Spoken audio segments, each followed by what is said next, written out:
परमेश्वर को धन्यवाद देंगे आज की सुंदर अ, आराधना के लिए, सुंदर समय के लिए।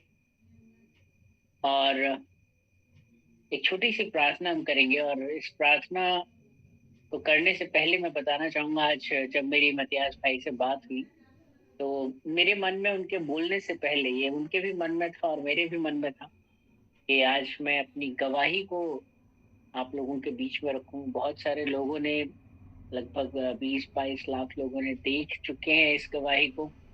बहुत सारे चैनल्स में, पत्रिकाओं में, कई जगहों में गई है, कुछ टीवी चैनल्स में गई है, इंटरव्यूज में सुनी होगी आपने, और कई वीडियोस हैं यूट्यूब पे।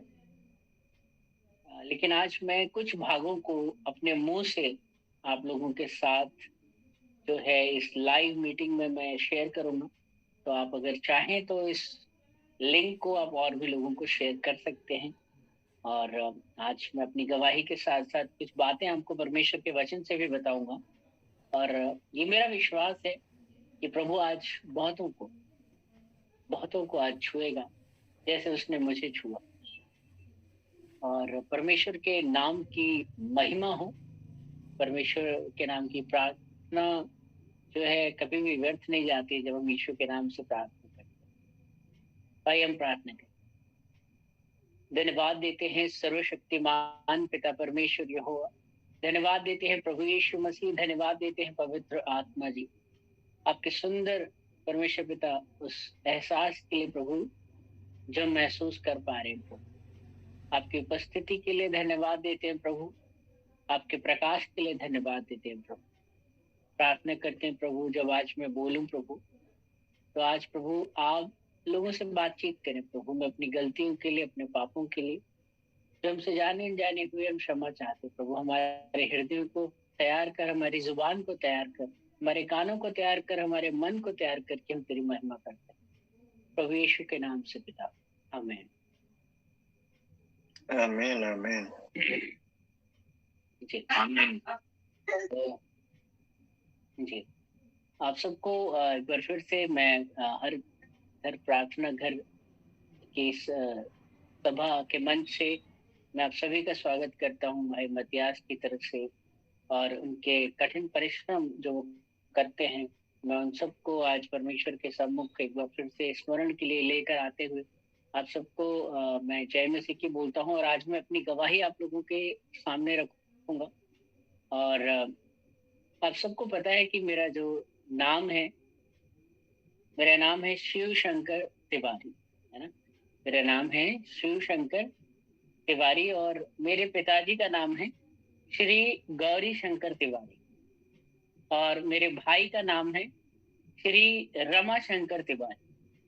और जब मैं इन नामों को सुन रहा था एक वीडियो में, तो मुझे अचानक याद आया कि यहाँ तक कि जो मेरे टीचर भी जो थे, जो मुझे ट्यूशन पढ़ाया करते थे, उनका नाम भी जयशंकर था। तो आप सोच सकते हैं, मेरा नाम शिव शंकर तिवारी, मेरे पिताजी का नाम श्री गौरी शंकर तिवारी, मेरे भाई का श्री रमाशंकर तिवारी, और मेरे इवन जो ट्यूशन टीचर थे उनका नाम भी जयशंकर। और कहीं ना कहीं हम अपनी जिंदगी में शंकर को बहुत अधिकाई से अपने जीवन के बीच में पाते थे। आपको पता होगा कि महाशिवरात्रि एक ऐसा दिन है जिस दिन शंकर भगवान का जन्मदिन मनाया जाता है। उनकी मतलब इट्स बर्थडे ऑफ शंकर भगवान, है ना।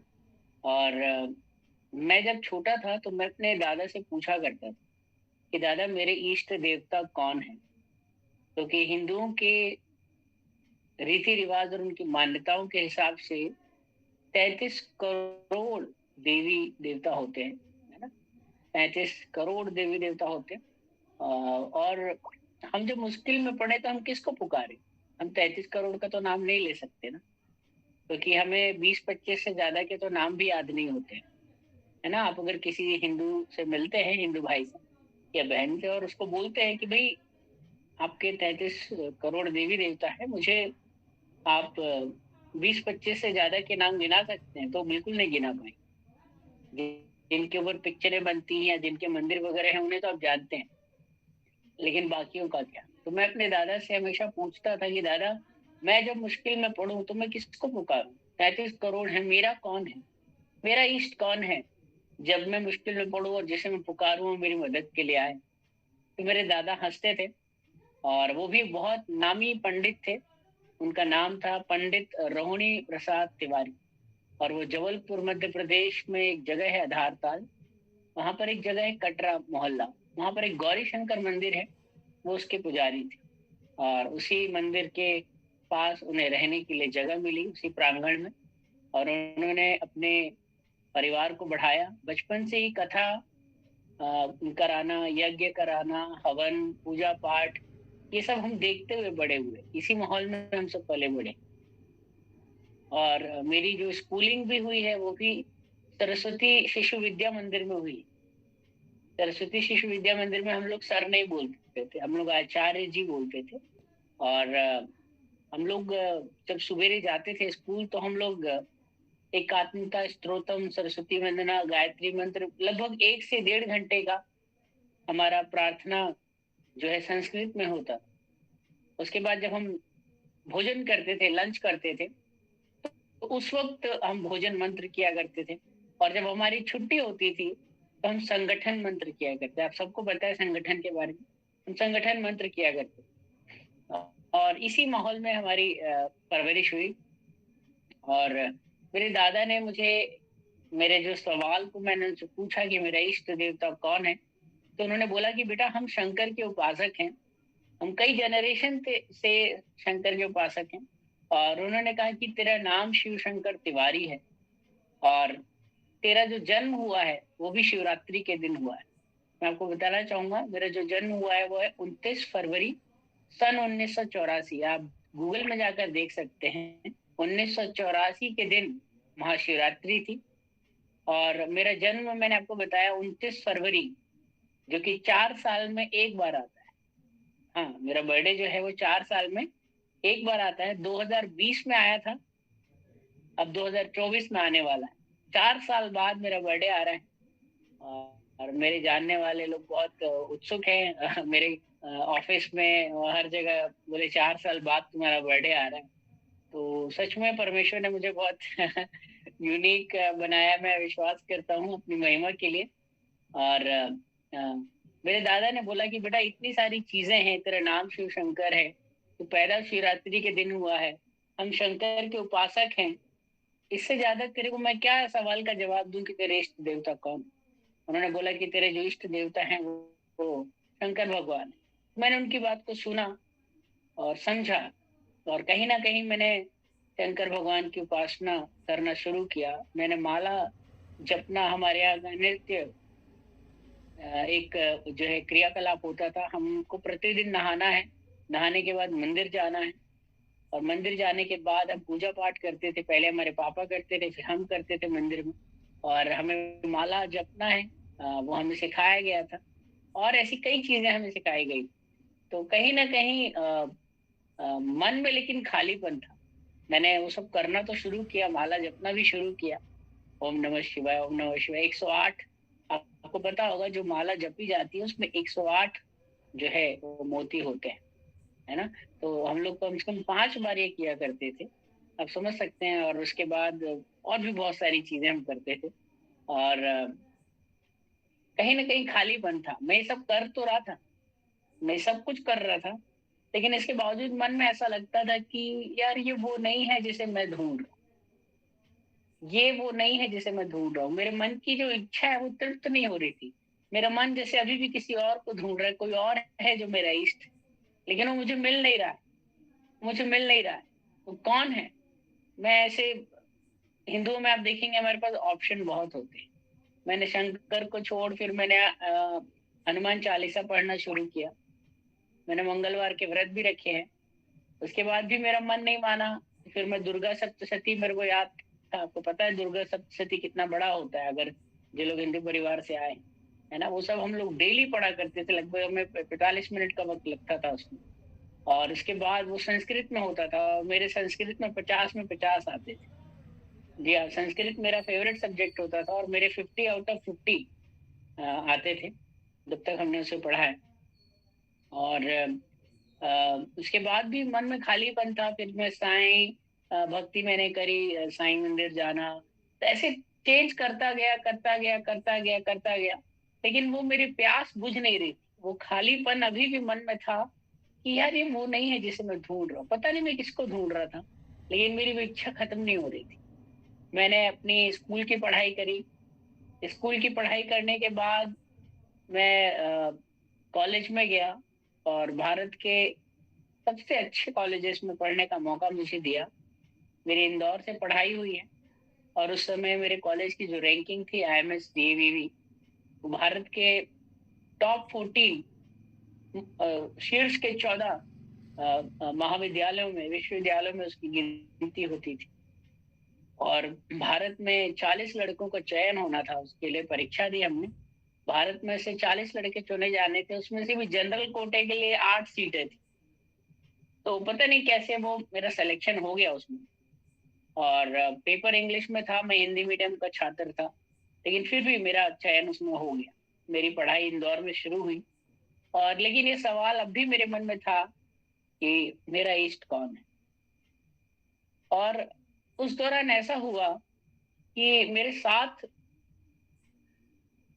एक स्टूडेंट जो है वहां पर पढ़ाई करने के लिए आई, और उसने मुझे गहराई से जाना। उसको पता था कि ये थोड़ा सा कहीं ना कहीं नोटी है, बदमाश भी है, लेकिन इसके अंदर कहीं ना कहीं आध्यात्मिकता भी है।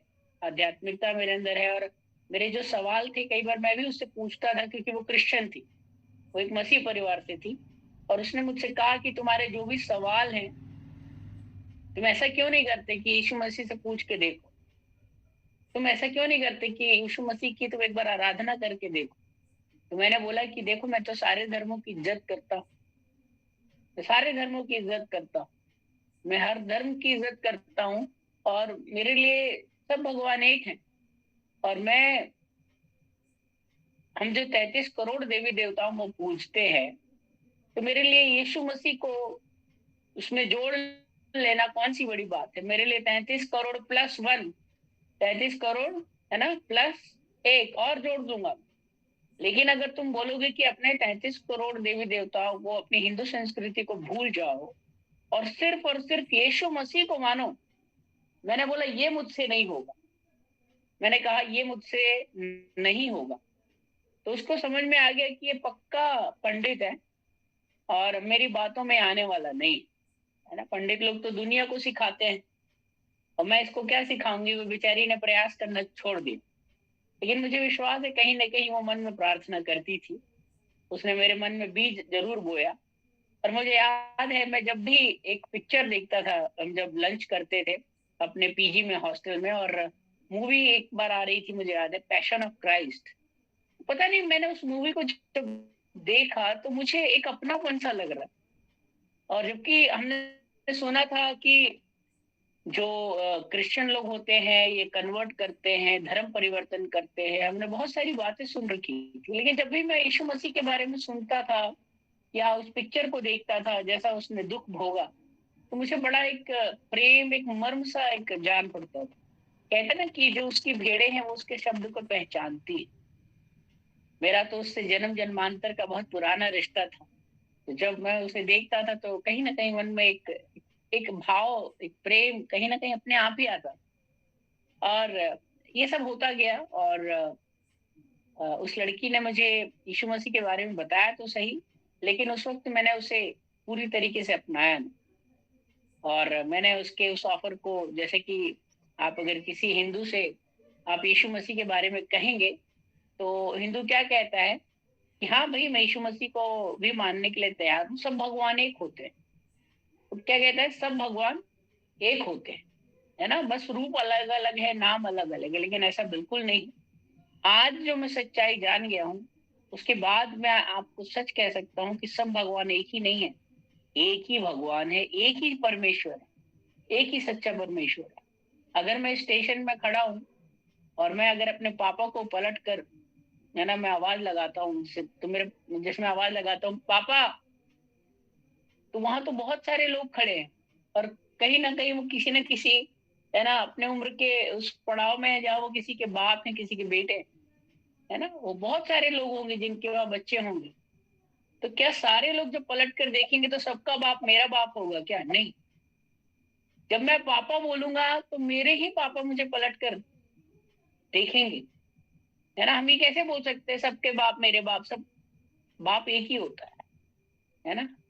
तो सब भगवान एक नहीं होते, बाप एक ही है हमारा, हम उसे पहचान नहीं पा रहे, है ना। सब भगवान एक नहीं होते, एक ही भगवान है, एक ही परमेश्वर है, जरूरत है उसको पहचानना।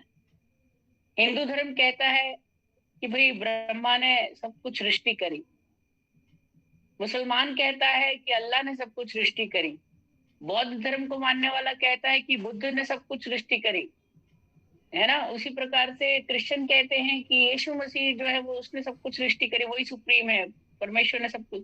सारे धर्म बोल रहे हैं, हर धर्म बोल रहा है कि मेरे वाले जो भगवान है उसने इस दुनिया को बनाया है, वो सच्चा बादशाह है। तो इसका मतलब कहीं ना कहीं कोई तो झूठ बोल रहा है। किसी एक ने बनाया है, सबने नहीं बनाया। या तो ब्रह्मा ने बनाया है, या वाहे गुरु ने बनाया है, या अल्लाह ने बनाया है जी। तो ये सब सब एक नहीं है। एक है इनके बीच में जो सच्चा है, उसको आज आपको मैं जानने के लिए मैं आज मैं आज आमंत्रण देता हूँ।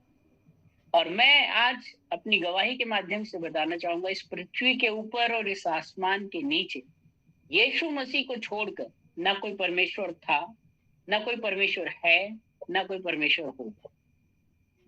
मैं शिव शंकर तिवारी। लोग मुझे बोलते हैं आप अपना नाम क्यों नहीं बदलते? मैंने बोला भाई नाम बदलने से क्या हो जाएगा, धर्म बदलने से क्या हो जाएगा? धर्म तो इंसानों ने बनाया, असली बात है जीवन बदलना चाहिए, है ना। और जब एक शिव शंकर, जब एक क्रिश्चियन प्रेज द लॉर्ड बोलता है, जब एक मसीही जो जन्म से किसी क्रिश्चियन परिवार में पैदा हुआ है, जब वो प्रेज द लॉर्ड जय मसीह के बोलता है, उसमें लोगों का ध्यान उतना जाता नहीं। बोले हाँ क्रिश्चियन है तो यीशु मसीह की तो बढ़ाई करेगा ही ना। लोग क्या बोलते हैं, क्रिश्चियन है तो यीशु मसीह की जय तो बोलेगा ही ना। लेकिन जब एक शिव शंकर तिवारी दुनिया के सामने, लाखों लोगों के सामने जब हाथ उठाकर स्टेज से जय मसीह की बोलता है, और जब इस बात का प्रचार करता है खुले दिल से बिना डरे हुए, ये कहता है कि इस पृथ्वी के ऊपर यीशु मसीह को छोड़, है ना, इस पृथ्वी के ऊपर और इस आसमान के नीचे यीशु मसीह को छोड़ ना कोई परमेश्वर था, ना है, ना होगा। तो सचमुच में शैतान के मुंह में एक ऐसा थप्पड़ पड़ता है कि पूरी दुनिया सुनती है कि यार ये शिव भी है, ये शंकर भी है, फिर भी ये यीशु मसीह के लिए दीवाना है। क्या मुझे पैसे की कमी है? मैं एक प्रोफेसर हूँ, मेरी वाइफ एक कॉलेज में प्रोफेसर है, और हम लोग, हमारे जो पापा जो है वो सिंचाई विभाग में सब इंजीनियर रिटायर हुए हैं। पैसे की कोई कमी नहीं थी, हमें कोई प्रलोभन नहीं दिया गया। हम लोग ये भी नहीं कि कोई मंद बुद्धि के थे हमें बहलाया फुसलाया गया। हम ये भी नहीं कि भाई कहीं छोटे उसमें थे, उच्च जाति से थी कि हमें जाति का वो दिया गया, तुम्हें ऊंची जगह में नहीं। आज पैसों से लेके हर एक जगह प्रभु ने, जो लोग कहते हैं ना कि लोगों को बहलाया फुसलाया जाता है, सीधे साधे लोगों को, गरीब, ऐसा कुछ नहीं। आज scientist, doctor, IAS officer, minister, हर लेवल के लोग जिनको किसी चीज की कमी नहीं है, वो जात पात में भी ऊंचे हैं, वो पैसों में भी ऊंचे हैं, बुद्धि में भी ऊंचे हैं, साइंटिस्ट हैं, वो यीशु मसीह को अपना रहे, वो यीशु मसीह को जान रहे हैं। यीशु के अलावा ना कोई था, ना है, ना होगा। वेदों को पढ़ पढ़ के, आप, मैं बता रहा हूँ, आप अगर एक हिंदू हैं, किसी का माइक खुल गया है, म्यूट कर लेंगे। जी हाँ। तो मैं आपको बताऊंगा कि आप अगर एक हिंदू हैं तो आप ऋग्वेद पढ़ना शुरू करें, आप गीता को पढ़ना शुरू करें। गीता में ही लिखा हुआ है कि मूर्ति पूजा जो है वो एक पाप है ना। ये लोग ऋग्वेद में स्वयं लिखा है यीशु मसीह के बारे में, यीशु ही है एक उद्धारकर्ता जन्म लेगा जो कुंवारी के पेट से होगा। बहुत सी बातें हैं। आज साधु सेल्वाराज, है ना, साधु नित्यानंद, मैं अभी एक 3 दिनों की हमारी एक मीटिंग थी पंडितों की, पूरे भारतवर्ष के पंडित ब्राह्मण, अलग अलग अलग अलग, कम से कम 200 से ज्यादा ब्राह्मण पंडित, कोई दीक्षित, कोई शर्मा, कोई द्विवेदी, सब इकट्ठे हुए। हम सब अभी 3 दिन की नागपुर में सभा थी, सिर्फ उसमें ब्राह्मण ही ब्राह्मण थे। और वहां हो ये रहा था कि सब अपने अपने विश्वास को बताने के लिए वहां थे कि भाई मैं भी ब्राह्मण परिवार से हूँ, मैं भी पंडित हूँ, लेकिन मैं यीशु मसीह का दीवाना, मैं यीशु मसीह को मानता हूँ, मेरा उद्धार करता यीशु मसीह। तो आज हर जाति से, हर वर्ग से, धनाढ्य वर्ग से लेकर निम्न वर्ग से, हर कुल से आज लोग प्रभु की ओर खींचे चले आ रहे। आज पंजाब में आप देखिए हर पांचवा जो शख्स है वो प्रभु को अपना जीवन दे रहा है। तो ये अंतिम समय की जो बेदारी है वो अद्भुत कार्य करती है। आप कोई भी चर्च देखिए, भारत का कोई भी चर्च आप देखिए, जो कैथोलिक चर्चेस हैं मेन लाइन, उनकी बात नहीं कर रहा हूँ, आप उसके अलावा किसी भी चर्च में देखिए, आपको 100 में से 90% लोग ऐसे दिखाई देंगे जो अन्य जाति से होंगे, 10% ऐसे होंगे जो जन्मजात होंगे, लेकिन 90% अन्य जाति से लोग प्रभु में आ रहे हैं, और जिन्हें किसी चीज की कमी नहीं है, जिन्हें किसी चीज की कमी नहीं है, लेकिन जब वो यीशु मसीह के पास आते हैं तो उन्हें वो शांति मिलती है जो शांति उन्हें आज तक नहीं मिली थी। सच बता रहा हूं मैं आपको, यीशु मसीह के पास जब आप आएंगे तो वो आपके जीवन में ऐसी, भले आपके पास बहुत कुछ नहीं होगा, यीशु मसीह में आने के बाद भी हो सकता है आपकी बीमारी नहीं गई होगी, यीशु मसीह में आने के बाद भी हो सकता है कि आपकी परेशानियां नहीं गई होंगी, लेकिन उस परेशानी के बीच में भी, उस बीमारी के बीच में भी एक ऐसी शांति आ जाएगी जो आपके होश उड़ा कर रख देगी कि ये क्या बात है भाई, ये लोग इतने खुश कैसे रहते हैं, इनके पास ना बंगला है, ना हो सकते बहुत बड़ी बड़ी चीजें ना हो, लेकिन हमारे पास वो शांति है। जैसे पौलुस कहता है कि हम भले कंगाल हों लेकिन बहुतों को धनवान बना दे। हमारे पास वो नाम है यीशु नाम, जो हमें सिर्फ इस संसार तक के सुख की गारंटी नहीं देता, लेकिन इस पृथ्वी के बाद की भी शांति की वो गारंटी देता है। तो मैं आगे आगे बढ़ना चाहूंगा। तो उस लड़की ने मुझे और ज्यादा समझाना ठीक नहीं समझा, उसको लगा ये पक्का पंडित है, मेरी बातों में आने वाला नहीं। तो इसके बाद मेरी जो है दिल्ली में जॉब लगी। मैं इंद्रप्रस्थ अपोलो, दिल्ली का सबसे बड़ा हॉस्पिटल है, न सिर्फ दिल्ली का, भारत के 10 सबसे बड़े हॉस्पिटल्स में उसका नाम आता है। जब मैं वहां जॉब कर रहा था 2008 में, तो ये प्रभु की महिमा थी कि वो लड़की जिसने मुझे यीशु के बारे में कॉलेज में बताया था, उसकी भी जॉब उसी जगह लग गई, उसकी भी जॉब उसी हॉस्पिटल में लग गई। और अचानक मेरे साथ कुछ ऐसा घटना शुरू हुआ जो मैंने कभी सोचा नहीं। अचानक मेरी तबीयत खराब होना शुरू हुई और मुझे तरह तरह की परेशानियां, मैंने 7 साल स्किन की प्रॉब्लम को झेला है, स्किन इन्फेक्शन जो है, रिंगवर्म इन्फेक्शन पूरे बॉडी में। उसके बाद मेरा पेट जो है खराब होने लगा, मेरा 10-12 किलो वजन घट गया। जैसे कि आपने देखा होगा कि एक HIV का पेशेंट होता है ना, इन्फेक्शन हो रहे, ठीक नहीं हो रहे हैं, और मैं इतना ज्यादा दयनीय स्थिति में पहुंच गया। मतलब उस डर को मैं जानता हूँ, अगर किसी को डॉक्टर कह दे कि भाई आप 1-1.5 महीने के मेहमान हैं, तो उस व्यक्ति के दिल में क्या गुजरती होगी, उसको कितना खौफ होता होगा, वो मैं बहुत अच्छे से जानता हूँ। आपके माँ बाप आपको गले से लगा सकते हैं, आपकी माँ आपके माथे को चूम सकती है, आपका भाई आपको गले लगाएगा, दोस्त मिलने आएंगे, लेकिन जिसके ऊपर मौत आती है वो डर वही व्यक्ति समझ सकता है और कोई दूसरा। ना ही उसकी बीवी समझ सकती है, ना ही उसके माँ बाप, ना ही उसके दोस्त। जिसके ऊपर मौत आती है वो, उसका जो दिल जो धक धक कर रहा होता है ना, वो बस उसे ही पता होता है कि कुछ समय बाद मैं नहीं रहूंगा। और 1 महीने बाद जो मौत आने वाली थी, वो मौत तो 1 महीने बाद आती तो आती, उससे पहले ही आदमी 1000 मौतें डर डर के मरता है। उससे पहले ही 1000 मौतें आदमी डर डर के मरता है कि यार मरते वक्त कैसे लगता होगा, जब शरीर से प्राण छूटते हैं तो कैसा दर्द होता होगा, कैसा अजीब सा लगता होगा, मैं स्वर्ग जाऊंगा या नर्क जाऊंगा, कुछ समय बाद ये सब लोग रहेंगे लेकिन इनके बीच में मैं नहीं रहूंगा। मैं रात रात भर चादर के अंदर मुंह छुपा के रोता था, मुझे याद है। मुझे याद है क्या गुजरती है जिसके, है ना, ऊपर इस तरीके का अगर स्टेटमेंट डॉक्टर दे दे। लेकिन मैं आज आपको बताऊंगा कि आज आपको निराश होने की जरूरत नहीं। हो सकता है यहाँ कोई ऐसा हो जिसके लिए भी डॉक्टर ने ऐसा कह दिया हो कि अब आप कोई, है ना, आशा नहीं है, अब आप ठीक नहीं हो सकते, आपके पास कुछ समय बाकी है। मैं हिजकिय्याह राजा की बात बताऊं, हिजकिय्याह राजा के लिए भी एक जो है आज्ञा निकल गई थी, तो मरने वाला है।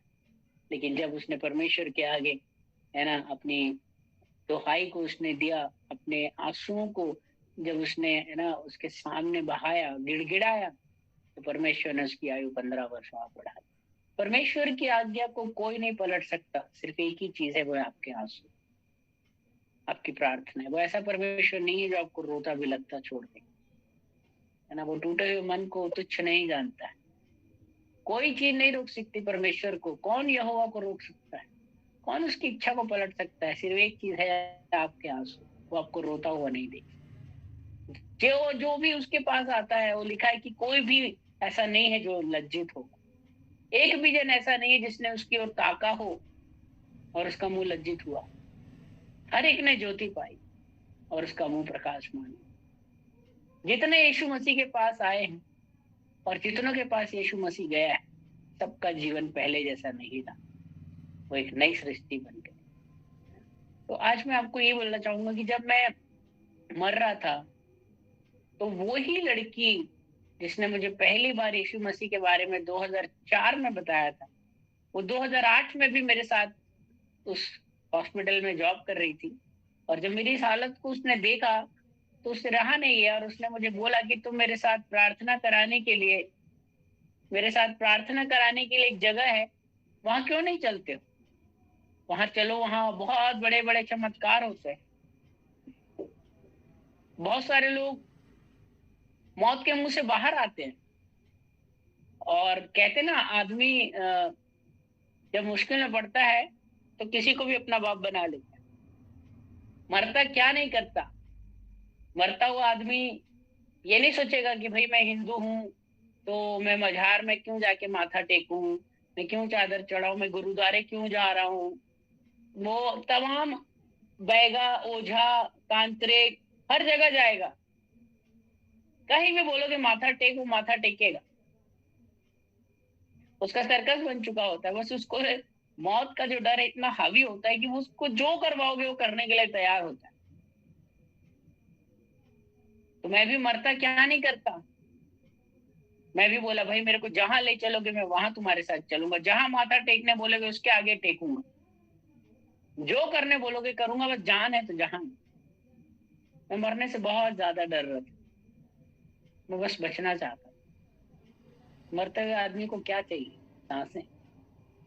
आपको, आप किसी मरते हुए आदमी को बोलो, जिसको 1 डेढ़ महीने का ही समय हो, उसको आप न्यूयॉर्क ले जाओ, मैनहेटन ले जाओ, पेरिस ले जाओ, फ्रांस ले जाओ, दुनिया के सबसे बड़े होटल, वो चाहे बुर्ज खलीफा हो चाहे ताज हो, 7 स्टार होटल का खाना खिलाओ, तमाम अच्छे अच्छे कपड़े पहनाओ, महंगी से महंगी कार में घुमाओ, उसको कुछ भी अच्छा नहीं लगेगा।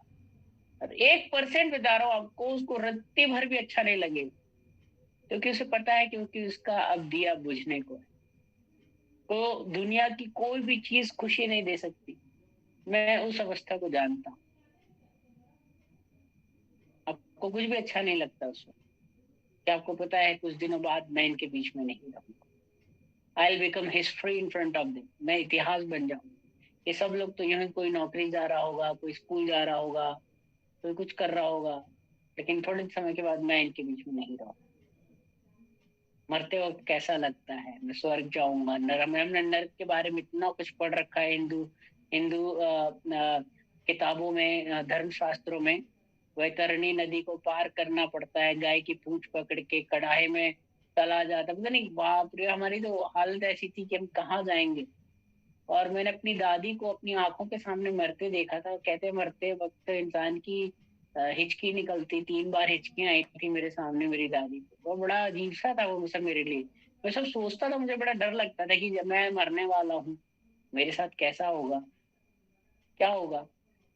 लेकिन जब उस लड़की ने मुझे बोला कि तुम मेरे साथ प्रार्थना कराने चलो, वहां बहुत सारे लोग मौत के मुंह से बाहर आते, बड़े बड़े चमत्कार होते, तो मरता क्या नहीं करता, है ना।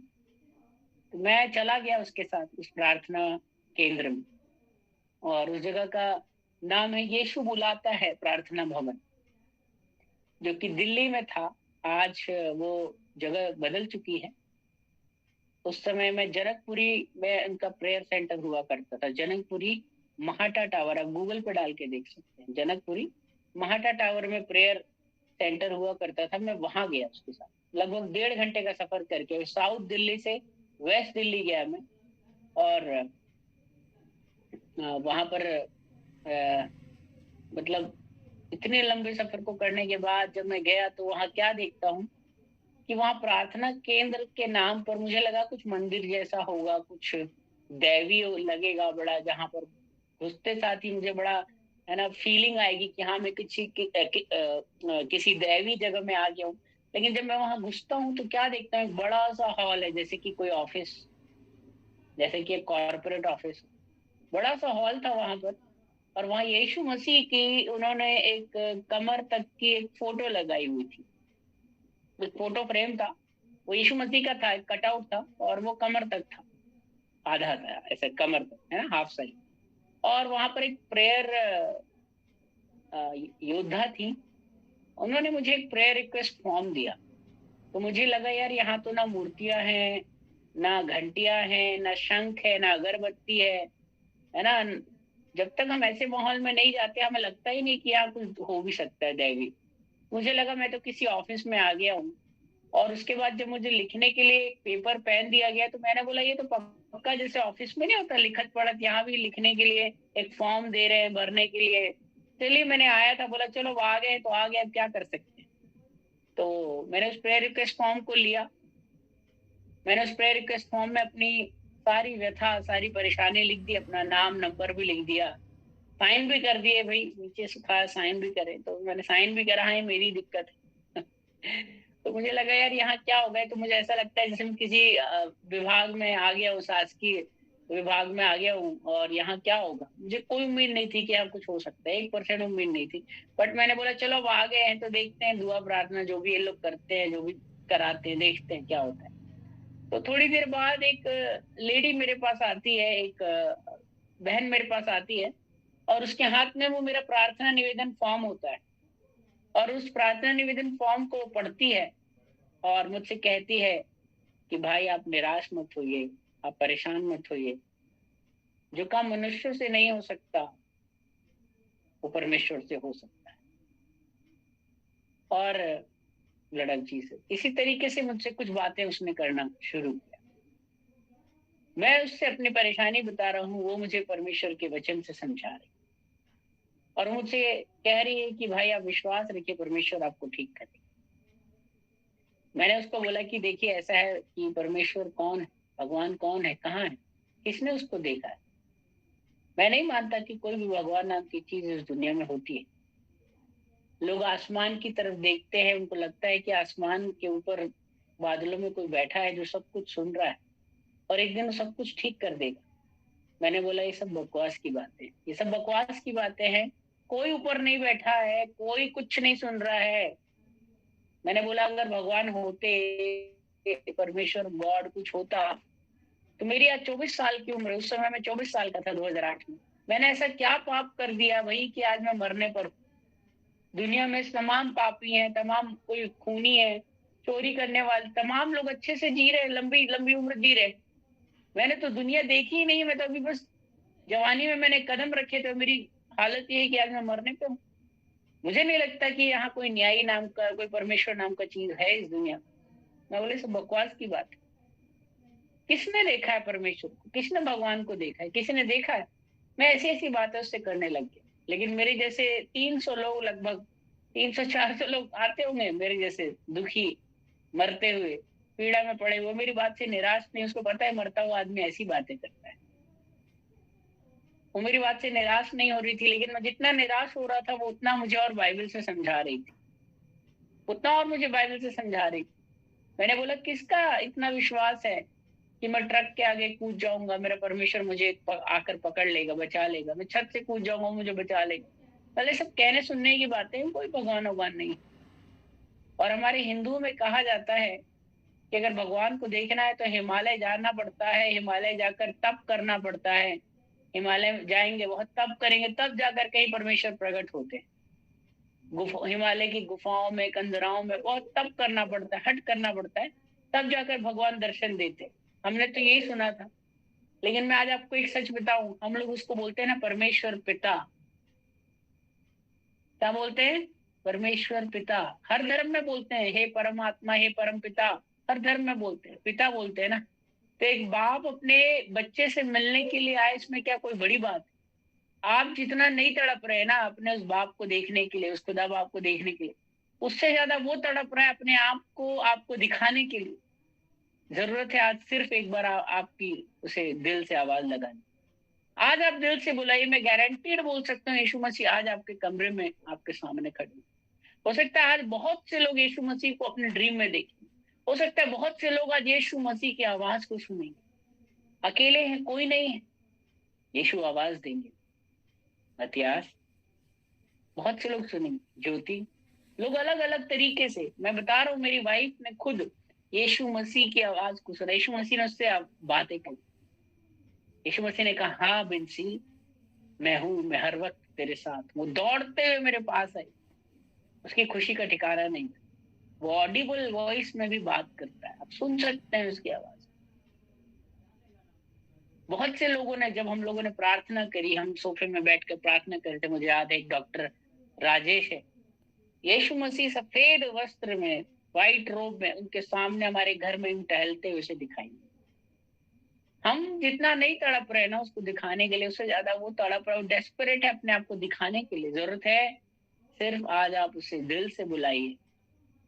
मांगोगे तो मिलेगा, ढूंढोगे तो पाओगे, और खटखटाओगे तो खोला जाएगा। न्यूटन ने थर्ड लॉ नहीं दिया। न्यूटन कहता है हर एक क्रिया के बराबर, है ना, इक्वल, और है ना सेम प्रोपोर्शन में प्रतिक्रिया होती है, रिवर्स एक्शन। ये तो बाइबल ने पहले ही बोल दिया। मांगोगे तो मिलेगा, ढूंढोगे तो पाओगे, और खटखटाओगे तो खोला जाएगा। तो उस दिन जब मैं उससे बहस कर रहा हूँ, बहस करते करते हम लोगों को आधा घंटे से ऊपर हो गया, अचानक मुझे ऐसा लगा मुझे रोना है। अचानक मुझे ऐसा लग रहा है कि मेरा शरीर जो है वो भारी हो रहा है, और मुझे कपकपी सी लग रही है। और मुझे ऐसा लग रहा है कि मेरे आंसू जो है वो निकलने पर है, मेरा गला जो है वो रुंध रहा है अपने आप। और मुझे लग रहा है बस आंसू निकल रहे हैं, मेरी आवाज लड़खड़ा रही। मुझे बड़ा अजीब सा एहसास हो रहा है। और बोलते ना कि यार लड़कों को रोने में बहुत शर्म आती है। बोलते ना मर्द को दर्द नहीं होता, ऐसा नहीं है, मर्द को भी दर्द होता है, लेकिन वो छुपाते हैं। मुझे भी आंसू आने वाले हैं। मुझे बड़ा अजीब सा लग रहा है कि यार मैं रोने पर हूँ। मुझे बड़ी शर्म सी भी, अजीब सा लग रहा है, हो क्या रहा है। मैंने अपने फ्रेंड को बोला, देखो पता नहीं क्या हो रहा है, मुझे रोने का मन कर रहा है। देखो मुझे पता नहीं क्या हो रहा है, मुझे रोने का। मैंने 4-6 बार ऐसे बोला होगा।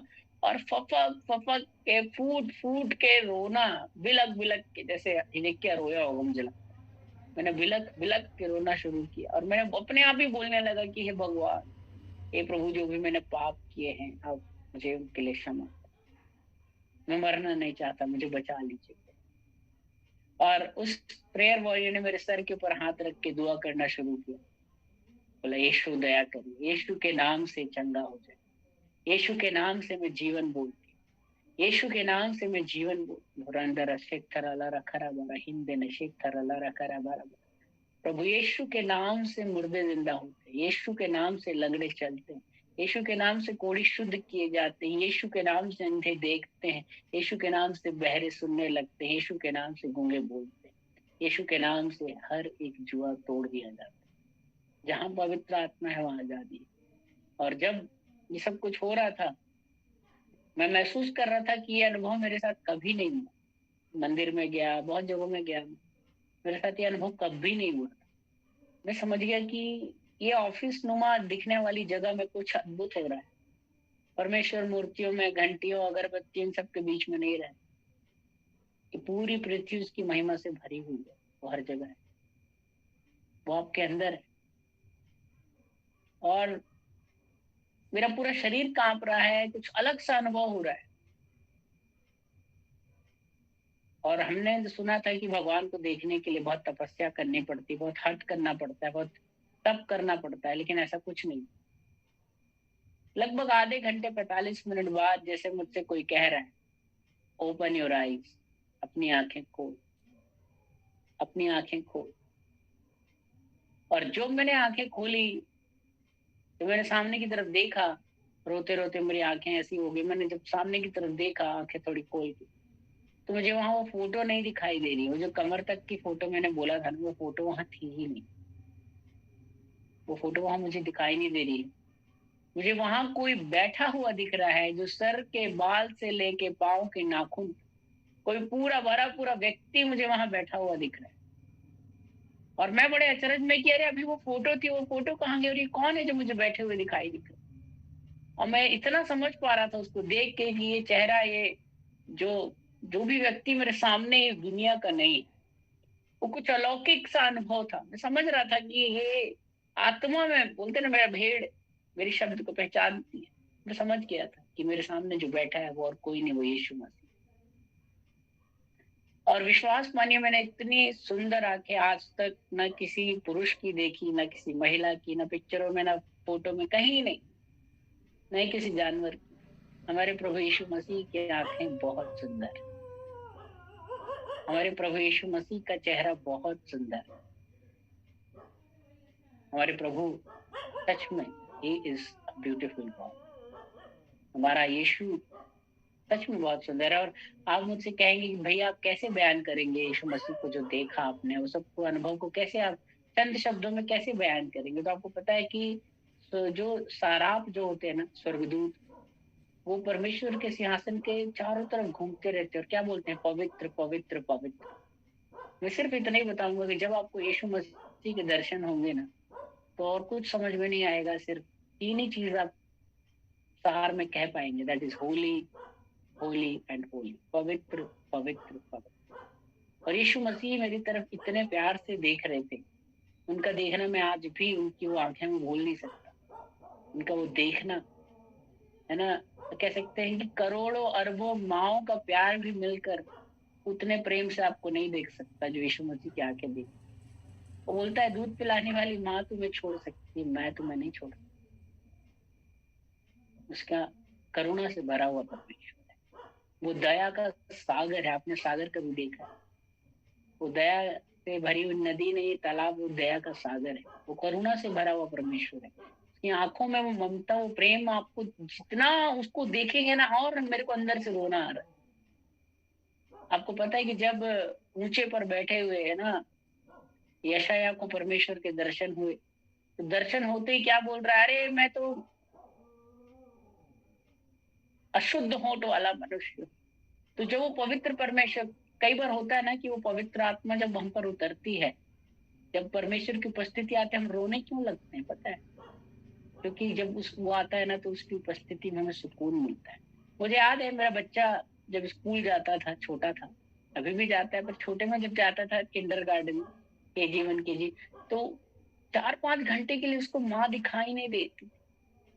उसको टीचर्स कुछ पढ़ा रही हैं, कहीं खेल रहा है वो,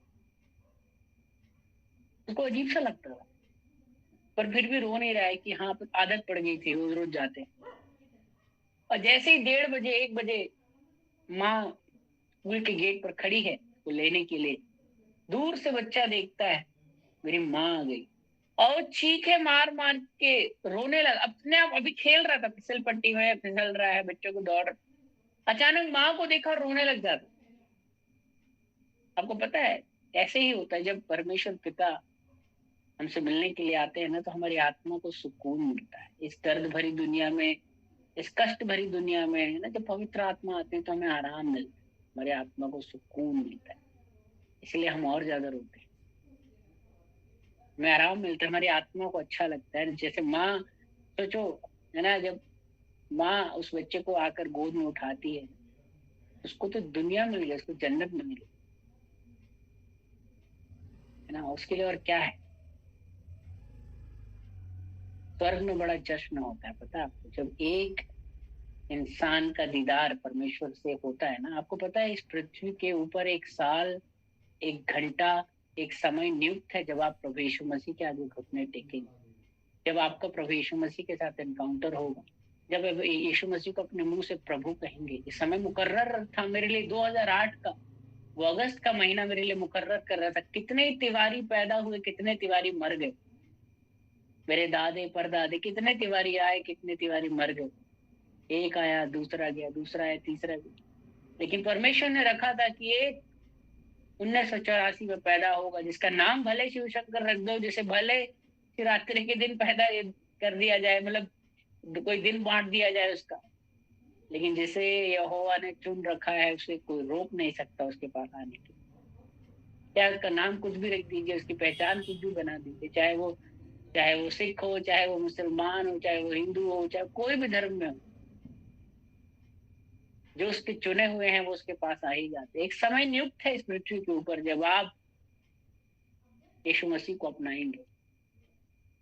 वो समय आया, और बाइबल कहती है अगर तू विश्वास लाए तो तू और तेरा पूरा घराना उद्धार। हम शादी के कार्ड में लिख के देते ना, mister Tiwari and family. Tiwari and family में क्या होता है? मैं, मेरी वाइफ, मेरे बच्चा। ये नहीं होता चाचा, ताऊ, फूफा। ऐसा नहीं कि मैं हजारों लोगों को लेके पहुंच जाऊं, जितने तिवारी खानदान से अलग अलग जो। वो बोलेगा नहीं भाई, मैंने तो सिर्फ फैमिली को बुलाया था, पूरे कुनबे घराने को थोड़ी बुलाया।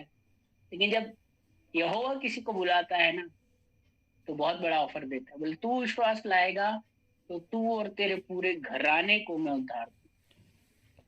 आपके चाचा, मामा, ताऊ, ना जाने कितने लोग तक उद्धार का जो वो अम्ब्रेला है ना, उसकी वो कृपा है।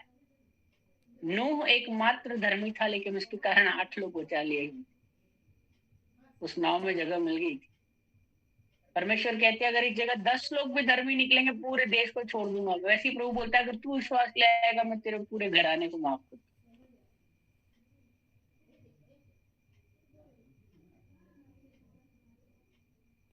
तो यीशु मसीह को जब मैंने देखा, तो जैसे आप किसी फोटो को देखेंगे ना, तो फोटो एक फोटो है, निर्जीव फोटो होती है। फोटो में आंखों में नमी नहीं दिखाई देगी। बाहर से जो किरणें सूर्य की होती हैं, उसका प्रतिबिंब उसमें नहीं बनता। उसका मतलब आपको समझ में आएगा फोटो है, इसमें नमी थोड़ी है, इसमें पानी थोड़ी है कि बाहर का जो प्रतिबिंब है उसमें बनेगा। लेकिन जब मैं यीशु मसीह को वहां देख रहा था, तो बाहर की जो रोशनी है, मतलब जो चीजें उसका आंखों में वो उजाले की वो जो प्रतिबिंब है वो मैं देख रहा था। वो लिविंग आईज थी, वो जिंदा आंखें थी। कोई फोटो नहीं थी वहां मेरे सामने। कोई मति भ्रम नहीं हो रहा था मुझे। और 1 सेकंड 2 सेकंड की बात नहीं थी, कम से कम 25 से 30 मिनट मुझे लगता है, जितनी देर मैं वहां था। जब जब मैं उधर देखूं मुझे यीशु दिखाई। आज भी मैं जब बोल रहा हूँ तो मैं महसूस कर सकता हूँ यीशु मसीह की उपस्थिति। उसका चेहरा, उसके वो स्किन का कलर, उसके वो अद्भुत है। आप कैसे मैं बयान करूं? बस एक ही चीज याद होती है, पवित्र पवित्र पवित्र। और उसका वो प्यार से, वो करुणा से, वो तरस से देखना। छत्तीसगढ़ की बात बता रहा हूँ। छत्तीसगढ़ की फाइनेंस डिपार्टमेंट के जो डायरेक्टर हैं, श्रद्धा, नाम नहीं लेना चाहूंगा, माफी चाहूंगा भी, क्योंकि वो कार्य कर रही। उन्होंने मेरी गवाही यूट्यूब पर देखी और उन्होंने मुझे फोन किया। बोले भाई मैं भी अपना अनुभव बांटना चाहती हूँ। वो भी त्रिवेदी है। पंडित पंडित बहुत जल्दी कैच कर लेता है ना। तो त्रिवेदी है, फोन किया मुझे। बोले मुझे भी किसी ने एक दिन प्रार्थना में बुलाया था, मेरी स्टाफ मेंबर ने, मेरे कर्मचारी ने। तो मैं उसका दिल रखने के लिए चली गई। मैं बोला था मैडम मेरे यहाँ प्रार्थना है, आप जरूर आना। बड़े प्यार से बुलाया, तो उसका दिल रखने के लिए वो चली गई वहां। प्रार्थना खत्म हुई, अगले दिन वो अपने ऑफिस से लंच के लिए लौट रही थी। तो ऑफिस से लेकर जहां उसकी कार खड़ी होती है, उतना दूर का रास्ता वो जब नाप रही है, तो जैसे जैसे चल रही है, अचानक उसको दिखाई दे रहा है कि उसके बगल में कोई चल रहा है। वो चल रही है, अपनी गाड़ी की तरफ जा रही है, अचानक उसको ऐसा लग रहा है उसके राइट हैंड पे कोई चल रहा है। और जब वो राइट हैंड में देखती है, तो उसके बगल में प्रभु यीशु मसीह चल रहे हैं। उसको लगता है कि मेरे भगवान थोड़ी है, तो हिंदुओं के देवी, ये तो क्रिश्चियन के देवी देवता है, मैं तो हिंदू हूँ, ये तो मेरे देवी देवता है। मुझे लग रहा है मति भ्रम हो रहा है। उसने अपनी नजर को इधर फेरा, उधर फेरा, फिर पलट के देख रही थी, तो प्रभु यीशु मसीह फिर उसके दाहिने हाथ में चल रहे। मैं उनको इस मंच पर ला भी सकता हूँ, लेकिन अभी वो कार्यरत है तो नहीं आ पाएंगे, है ना। अन्यथा फोन पर बात करना चाहेंगे, मैं आपकी बात करा सकता हूँ, कॉन्फ्रेंस कॉल पर ले सकता हूँ। आप जब उनके अनुभवों को सुनेंगे तो आप हतप्रभ रह जाएंगे। मेरे एक दोस्त हैं बहरीन के, उनका ही अनुभव मैं उनको कोशिश करूंगा, आए भी हैं शायद 1-2 बार आप लोगों के बीच, if I am not wrong. तो प्रभु यीशु मसीह को उन्होंने अपने कमरे में उनकी आंखों को देखकर वो अपनी जगह में खड़े नहीं रह सके, दूर जाकर गिरे। ऐसे कई अनुभव हुए, मैं किस किस के बारे में आपको बताऊं। कोई कठिन नहीं है यीशु मसीह को देखना। दिल से बुलाइए, एक आवाज तो लगाइए। आपके बुलाने से पहले वो आपके सामने होगा। वो आपके अंदर ही तो रहता है, दूर थोड़ी है वो, है ना। लेकिन बाइबल कहती, मेरी वाइफ मुझसे हमेशा लड़ती थी, बोलती है कि तुम्हें प्रभु यीशु मसीह दर्शन दिए, मुझे क्यों नहीं दर्शन देते। वो तो जन्म से क्रिश्चियन थी। तो मुझसे, मैंने उसको एक बात बोली कि धन्य है वो जो बिना देखे विश्वास करे। तो आप लोगों ने अगर नहीं देखा है, कोई चिंता की बात नहीं, एक समय आएगा जब हम देखेंगे उसको। हम सब जितनों ने यीशु मसीह को छेदा है और जितने उससे प्यार करते हैं, सब बादलों पे उसे आते हुए देखेंगे। हम सब देखने वाले हैं, वो समय आने वाला है, काहे को परेशान हो। लेकिन उनके लिए जिनको अभी तक नहीं देखा फिर भी विश्वास कर रहे हैं, उनके लिए बाइबल कहती है धन्य है वो जो बिना देखे विश्वास। लेकिन आप उसे अगर देखना चाहते हैं तो आप उसे देख सकते हैं, आप उसे दिल से बुलाएंगे। धन्य है वो जो उसे भोर को तड़के उठकर ढूंढते हैं, वो उसका दर्शन पाए। बाइबल में लिखा है परमेश्वर ने मूसा को दर्शन दिए, परमेश्वर ने, है ना, एलिया को दर्शन दिए, हनोक को दर्शन दिए, अब्राहम को दर्शन दिए। बहुत सारी बातें हम देखते हैं। और सबसे बड़ी बात है कि यीशु मसीह तो आपके अंदर चलता फिरता है। आप भले मसीह को देख पाए या ना देख पाए, दुनिया आपके द्वारा मसीह को देखनी चाहिए। आप भले यीशु मसीह को देख पाए या नहीं देख पाए, आपके अंदर लोगों को मसीह दिखना चाहिए। लोग बोलने चाहिए यार तुम में कुछ अलग बात। आपके व्यक्तित्व में, आपके उठने बैठने में, चलने फिरने में लोगों को मसीह दिखना चाहिए। बहुत सा विरोध हुआ। मैं बस एक बात ये कहना चाहूंगा कि उस दिन जो दर्शन हुआ 2008 में, उसी घड़ी में चंगा हुआ, उसी घड़ी में ठीक हो गया। दोबारा फिर कभी मैं आज तक अस्पताल नहीं गया। आज तक कभी ऐसा एडमिट होने की मुझे जरूरत नहीं पड़ी। 2008 से लेकर 2024 से कहा 1.5 महीने में मरने वाला था, इतिहास बन जाता। प्रभु ने आज भला चंगा अपनी महिमा के लिए रखा है। मेरी हर एक सांस उसके नाम की महिमा के लिए।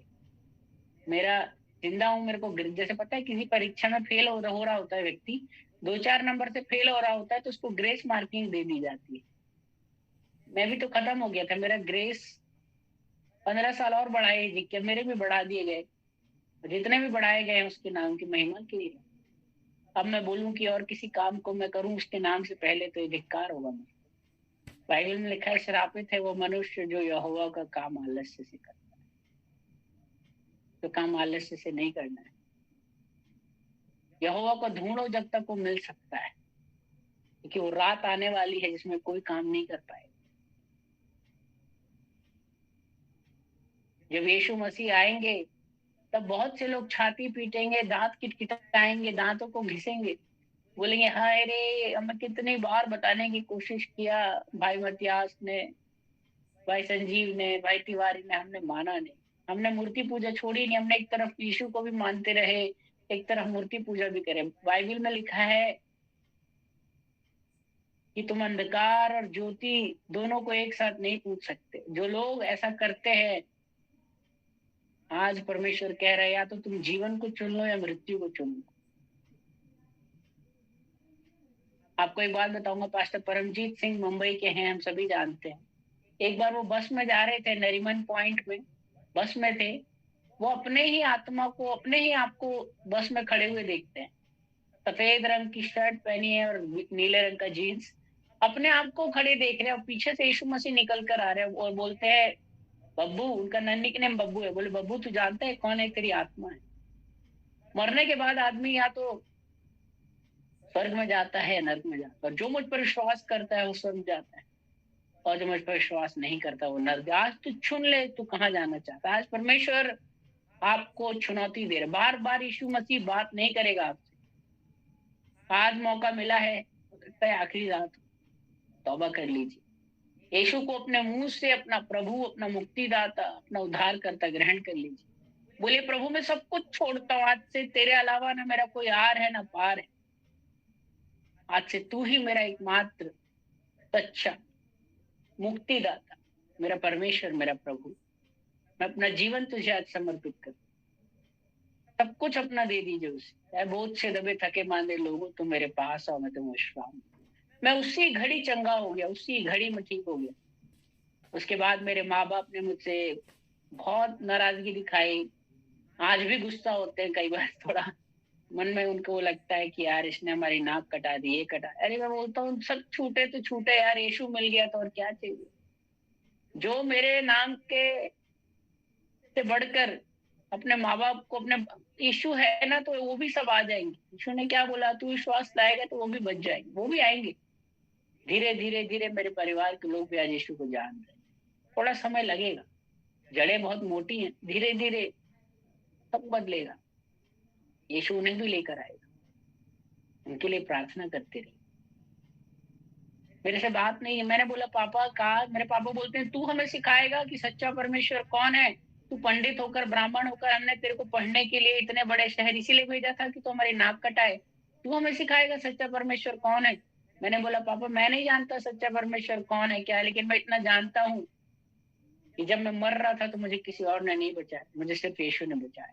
मैंने बोला अगर आपको कोई चाकू मार रहा है, आपने 9 दरवाजे खटखटाए, 9 ने दरवाजा नहीं खोला आपके लिए, अब 10वें दरवाजे में जाते हैं, वो बोलता है अंदर आ, मैं तेरी जान बचाता हूँ, तो आप अगर जिंदा बचते हो तो आप किसको धन्यवाद दोगे, 9 को या उस 10वें को। मैंने बोला बस मैं यही कर रहा हूँ। मैंने बोला काश मैं आपको वीडियो रिकॉर्ड करके, कैमरे से रिकॉर्ड करके दिखा पाता कि मैंने क्या देखा है अपनी आंखों से, तो शायद आज आप भी विश्वास करते कि सच में यीशु है और वो सच्चा खुदा है। लेकिन वो आप अभी विश्वास नहीं कर सकते क्योंकि आपने उसे देखा नहीं, लेकिन एक समय आएगा। बहुत सी ऐसी बातें हुई, मैं आपको क्या क्या बताऊं। बस मैं आपको एक वचन आज बताना चाहूंगा। उस लड़की के बारे में सोचिए जिसने मुझे पहली बार यीशु मसीह के बारे में बताया था। वो कोई पास्टर नहीं थी, कोई इवेंजलिस्ट नहीं थी, वो कोई चर्च नहीं चला रही थी, वो तो सिर्फ कॉलेज में पढ़ने के लिए आई एक लड़की थी जो यीशु मसीह से प्यार करती थी। वो कुछ और नहीं आया, तो उसको सिर्फ यीशु का नाम बता दिया उसने। जब मैं मर रहा था 2008 में, फिर मिली मुझे वो। जब मैं मर रहा था तो फिर कुछ नहीं किया, सिर्फ उसके पास चंगाई का अभिषेक नहीं था, उसके पास बाइबल का ज्ञान नहीं था, वो पास्टर नहीं थी, उसको एक जगह पता थी जहाँ लोग ठीक होते। उसने बोला मेरे साथ चलोगे क्या, वहां बहुत से लोग ठीक हो जाते हैं, क्या पता तुम भी ठीक हो जाओ। आपको उन 4 लोगों के बारे में पता है, जब वो बीमार व्यक्ति को उठा कर लेकर जाते, वो पास्टर नहीं, एवेंजलिस्ट नहीं, बड़े अभिषेक से भरे हुए, कोई चंगाई का वरदान से भरे हुए लोग नहीं है वो 4 लोग है। कुछ समझ में नहीं आ रहा क्या करें, हमारा पड़ोसी मर रहा है, हमारा दोस्त मर रहा है, हमारा कोई अपना प्रिय मर रहा है, चलो यार कुछ नहीं कर सकते, इसको उठा के। कोई शहर में एक यीशु नासरी नाम का कोई आया है, सुना है उसकी परछाई से लोग चंगे हो जाते हैं, उसके वस्त्र को छू लेने से लोग चंगे हो जाते हैं, क्यों ना हम इसको उसके पास ही ले जाएं, क्या पता ठीक हो जाए। उस छटपटाहट को देखिए, उस जिम्मेदारी को देखिए, जब उसको नहीं पहुंचा पा रहे थे यीशु को, दरवाजे में इतनी भीड़ थी, यीशु के पास नहीं पहुंचा पा रहे, थप्पड़ फाड़ दिया उन्होंने, उसको ऊपर से लटका दिया, बोले आज को कुछ भी हो जाए, आज हम इसको बचा कर रहेंगे। आवाज आ रही है? ओके ओके, जी जी जी जी, धन्यवाद, म्यूट कर लेंगे। तो मैं बस ये कहना चाहूंगा, उन 4 लोगों को ऐसा प्रेम था अपने उस पड़ोसी से कि आज उन्होंने सोच लिया था आज कुछ भी हो जाए, आज यीशु के पास इसे लेके जाना है। तो मैं उन 4 लोगों के लिए धन्यवाद देता हूँ। कुछ नहीं कर पा रहे थे, सिर्फ उनके शरीर में थोड़ा बल था, अकेले नहीं उठा पा रहे थे उस बीमार को, तो 4 लोगों ने बोला चलो यार हम इसको उठा के लेके जाए। हो सकता है कि आज आपके मन में यीशु मसीह के प्रति एक सेवा करने की भावना हो, आपको लगता हो मेरा भी चर्च हो, मेरी भी एक मिनिस्ट्री हो जहाँ 200-300 लोग हों, मेरी भी बिल्डिंग। हो सकता है कुछ नहीं हो आपके पास, आपको ना ही बीटीएच करने का, ना ही एमडी करने का, ना ही बाइबल कॉलेज जाने का मौका मिला हो, ना ही आपका कोई चर्च हो, ना ही आपको पास्टर की पदवी मिली हो, ना ही आपको चंगाई का अभिषेक मिला, कुछ नहीं आता आपको। हो सकता है आपके पास एक भी तोड़ा नहीं, फिर भी कुछ नहीं कर सकते आप, तो कम से कम एक काम तो कर सकते हैं। आप उन लोगों को हर घर प्रार्थना घर के बारे में बता सकते हैं जहां सुबह और शाम परमेश्वर के वचनों को बांटने वाले, प्रार्थना करने वाले अभिषिक्त जन हर दिन अवेलेबल होते। आप उनको बोले भाई तू कुछ नहीं कर सकता, चर्च नहीं जा सकता, कोई बात, मैं तेरे को एक लिंक देता हूँ, बस उसको लिंक को तू क्लिक कर और सुबह शाम वहां जोड़ना शुरू कर, और हफ्ते भर के अंदर 10 दिन के अंदर तेरे जीवन में क्या बदलाव आता है तू मुझे बता। आपके आसपास कोई चर्च है, कोई अच्छा प्रभु का दास है, आप कुछ नहीं कर सकते, आप उसको कलीसिया में लेके चले जाइए, बोले भाई मेरे साथ चल, एक जगह चल, मुझे नहीं आता परमेश्वर का वचन बांटना, मुझे नहीं आता, बराबर वहां कोई लोग हैं जो जो कुछ यीशु के नाम से करते और अद्भुत चमत्कार हो जाते। आप कम से कम लोगों को यीशु से जोड़ तो सकते हैं।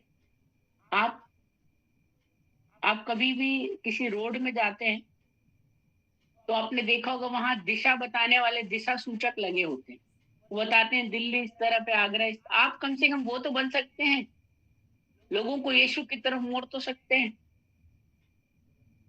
आप एक डाकिए तो बन सकते हैं, आप उस सही एड्रेस पर लोगों को पहुंचा सकते हैं। कुछ नहीं आता आपको, कम से कम ये काम तो कर सकते हैं। उस स्त्री को देखिए जिसको लहू बह रहा था, कोई नहीं था उस बेचारी के पास। उस 38 साल के बीमार व्यक्ति को देखिए, कोई नहीं था उसके पास। म्यूट कर लेंगे, किसी का माइक खुल गया। तो मैं आपको कह रहा हूँ उस 12 साल से लहू बह रहा है, कोई नहीं गया उसके पास। 38 साल से बीमार पड़ा है, कोई नहीं गया उसके पास। बहुत देर हो गई बेचारों को तड़पते तड़पते। 38 साल से बीमार, पता है आपको, लेटे लेटे घाव बन जाते हैं बिस्तर, लेटे लेटे।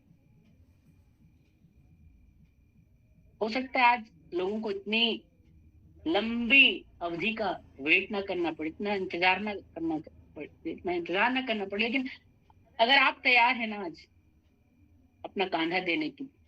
वो लड़की बेचारी, क्या था उसके पास, कुछ नहीं था, एक नन्ही सी जान एक युवती, कुछ नहीं पता था उसको। उसको पता था कि बस मैं इसको कहीं लेके तो जा सकती हूँ, कोई है जो प्रेस के लिए प्रार्थना कर सकता है, उसे तो प्रार्थना भी नहीं करना।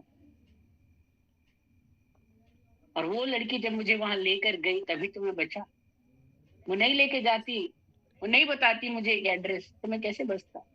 आप कुछ नहीं कर सकते, आप सिर्फ लोगों को जोड़ तो सकते हैं कलीसिया से।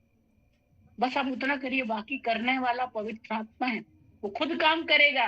पवित्र आत्मा खुद मंडराया, यीशु खुद चल कर आ गया, उसको जो करना है वो खुद। बस आप उस जगह तक, उस महिमा के उस स्थान तक तो लोगों को लेके जा सकते हैं, प्रभु के दासों से तो जोड़ सकते हैं। हर घर गिरजाघर, हर घर प्रार्थना घर के भाई मत्यास का नंबर दे सकते हैं, पास्टर सॉल का। ऐसे लोग हैं जो आपके लिए उपवास करके प्रार्थना करते हैं। बाइबल में लिखा है कि धर्मी जन की प्रार्थना के प्रभाव से बहुत कुछ हो सकता है। यहाँ प्रार्थना करने वाले लोग हैं, इतना अच्छा परिवार है जो सब मिलकर प्रार्थना करते हैं। मुझे पता है आप सब मेरे लिए प्रार्थना करते हैं, मैं आपके लिए प्रार्थना करती हूँ, और हम सब की प्रार्थनाएं बहुत से बदलाव को लेकर आ सकती है। तो आप कुछ नहीं कर सकते, सिर्फ एक छोटा सा वचन आपको दूंगा, समय आगे चला गया। उन 4 व्यक्तियों के समान जिम्मेदारी को उठाइए। आपके आसपास, आप जहाँ काम करने जाते हैं, ऑफिस में, आप अपने स्कूल में पढ़ाने जाते हैं, पढ़ने जाते हैं, तो आस पड़ोस में कहीं भी कोई भी बीमार या परेशान व्यक्ति जब लग रहा है कि ये खत्म हो जाएगा, ये बचेगा नहीं अगर मैंने इसे यीशु के बारे में आज नहीं बताया, बाइबल में लिखा है यशायाह की किताब में कि जितने भी लोग तुम्हारे आसपास मर रहे हैं ना बिना यीशु को जाने, न्याय के दिन यीशु मसीह उनके खून का पलटा हमसे लेगा। लिखा है जो भी तुम्हारे आस पड़ोस में बिना यीशु को जाने मर रहा है, तुमने बताया नहीं, आलसी रहे, थोड़ा सा तुमने झिझक अपने अंदर रखी, शर्माए तुम, तो जब वो नरक में जाएंगे ना, वो जल रहे होंगे, तो उनके न्याय का पलटा प्रभु कह रहे हैं मैं तुमसे लूं। तुम उनके आसपास थे, पड़ोसी बनकर मैंने तुम्हें रखा था, उनको तुम्हें ऑफिस में काम करने के लिए भेजा था, तुम जहां जहां गए वहां वहां तुम्हें यीशु का प्रचार करना चाहिए, काश बच जाते।